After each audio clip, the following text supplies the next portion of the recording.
How to deactivate your Instagram account. The very first thing you want to do is to head over to your application Instagram. Enter your login credential, as in your username and the password, and log into your account that you want to deactivate.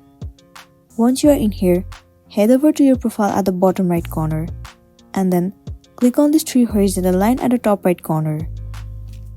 Head over to Account Center, and then proceed to Personal Details. Over here, move into Account Ownership and Control.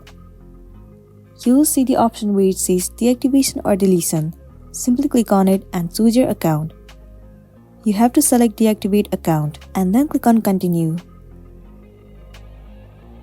Now what you want to do is simply enter the password of your account.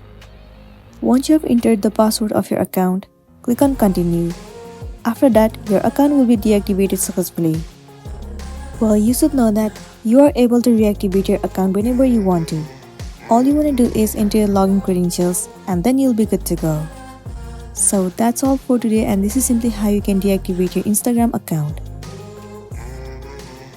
Make sure to smash the like button and consider subscribing if you found this video helpful. We'll see you in the next one.